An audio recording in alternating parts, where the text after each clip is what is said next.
Hi, first grade, and welcome to day 2 of reading. And we are going to read a story together. Well, I'm going to read it to you, and you're going to listen. But I'm going to get you started on what we're about to read, okay? So, you're going to be listening to a Native American story that explains how bats learn to fly. So as you listen, you should pay attention to all the ways the other characters try to help Bat learn. All right, so How Bat Learned to Fly is a folk tale, and that is an old story that has been told for many years. It is a made-up story or fiction.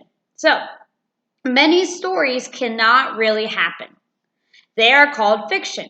So a folk tale is a special kind of fiction. In many folk tales, animals can talk. Also, in a folk tale, a problem is often solved in a make-believe way. Okay, so we're going to preview the skill that we're going to be learning this week, and it's plot.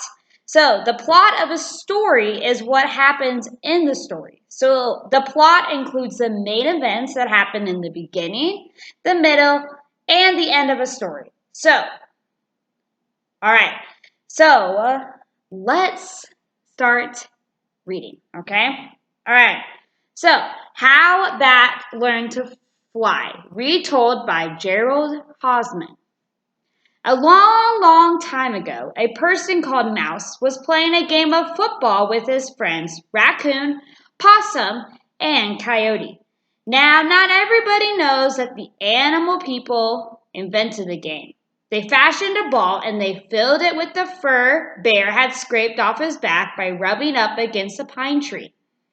Well, the way the animals tell the story, Mouse had the ball and he was running across the field with it. Then suddenly the ball spilled out of his hands. Coyote, who was playing on his team, came up to him. Why do you always drop the ball when you are running? He asked Mouse. It's because he has such small hands, Raccoon said scoldedly. And scoldedly, that means if you say something scoldedly, you are nagging or criticizing. Possum added, maybe he doesn't know how to hold the ball yet. Mouse listened to his friends who just wanted to be helpful. But the truth was, all of them had bigger hands than Mouse. They could hold the ball any way they wanted, and they wouldn't drop it ever. But no matter how hard Mouse tried, the ball was too large for him to run with.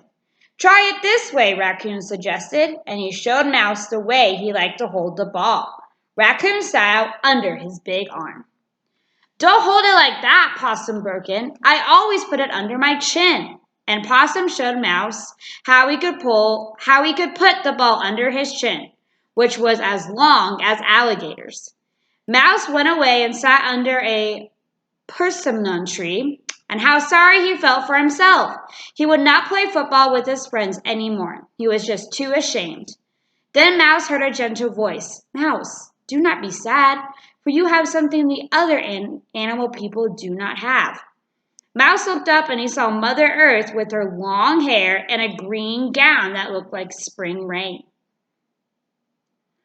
Mother Earth spoke with the voice of summer wind. Every day she said softly, I have watched you play, and I know that one day you will be a fine player of football. But how? Mouse asked. I cannot even hold the ball. From now on, when you play, Mother Earth answered. Jump up when you see the ball coming to you. Wrap yourself around it. And Mouse thought about this for a moment. Well, he replied, I am a good jumper. Remember, she said, catch the ball with your whole body. Spread your arms when you jump. Jump as high as you can. So Mouse thanked Mother Earth when she went on her way. He remembered what she had said about catching the ball. Maybe, he mused, just maybe it will work. Now the next time Mouse played a game of football, he leaped high into the air and the ball went into his soft belly fur. And Mouse trapped his whole body around it. And he went flying through the air, and no one, not even Coyote, could catch him. Raccoon and Possum were quickly surprised. Where had Mouse learned such a great trick? When Coyote tried it himself, he fell flat on his face and made a fool of himself. From that time on, whenever the ball came to Mouse, he leaped up, wrapped himself all around it, just the way Mother Earth said he should, and soared through the air. No one, not even Cardinal, could catch him.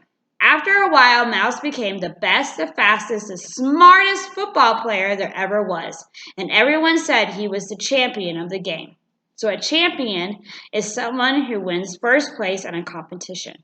One day, so the animal people say, Mouse jumped up and flew right over the ball. They say he went so high in the sky he never came down. I can actually fly, Mouse laughed as he soared through the air. Yes, Mother told him, you can fly, for you are no longer Mouse. Do I have a new name? You are the one we shall now call Bat, Mother Earth answered, and he has been called that name ever since that time. Now, there's something I want to point out. Mother Earth, apparently, what we do, that's what people think about, like, Mother Earth is an imaginary woman who represents the planet Earth in human form. But I want you to make clear that we know that God created this earth. He created you. He created me. Okay? And I want you to understand that. That I know that sometimes in stories, we're going to have things that are like, wait, that's not true. But I want you to know that God is the maker and the creator of all things. Okay? He is the one that made you and that made me. All right?